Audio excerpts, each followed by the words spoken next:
మన రిజిస్ట్రేషన్ శాఖగా సంబంధించి ఈ రిజిస్ట్రేషన్లు ప్రైవేట్ పబ్లిక్ పార్ట్నర్షిప్ ప్రవేశపెట్టడం జరిగింది. దాని మీద జీవో కూడా ఇష్యూ చేశారు. ఈ జీవో వల్ల ఈ ఫ్రంట్ ఆఫీస్ ఒకటి పెడతారు, అది బ్యాక్ ఆఫీసు అంటే రిజిస్టర్ ఆఫీస్కి వాళ్ళకి కాంట్రాక్ట్కి ఇచ్చి ఆ కాంట్రాక్టుల చేతిలో ఈ వ్యవస్థను పెడుతున్నారు. ఈ కాంట్రాక్ట్ వ్యవస్థ వల్ల వారు ఏమిటంటే వాళ్ళు డబ్బులు వసూలు చేసుకుని వాళ్ళు సేఫ్గా ఉంటారు.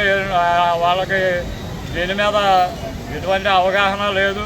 ఏదో ట్రైనింగ్ ఇస్తామన్నారు తప్ప వాళ్ళకి కొత్త వాళ్ళకి ఈ రిజిస్ట్రేషన్ వ్యవస్థ మీద వాళ్ళకి అవగాహన ఉండదు.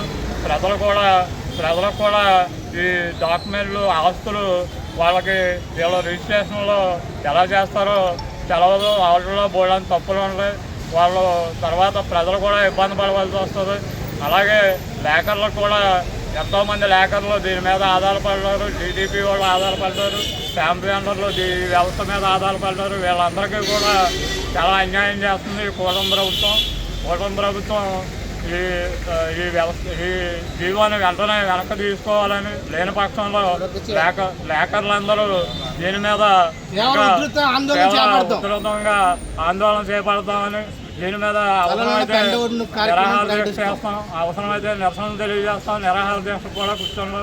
వెంటనే కూటమి ప్రభుత్వం ఈ జీవాన్ని వెంటనే వెనక్కి తీసుకుని లేఖర్లకి, ఈ టీడీపీ వర్కర్లకి అందరికీ న్యాయం చేయాలని మేము లేఖర్లుగా విజ్ఞప్తి చేస్తున్నాం.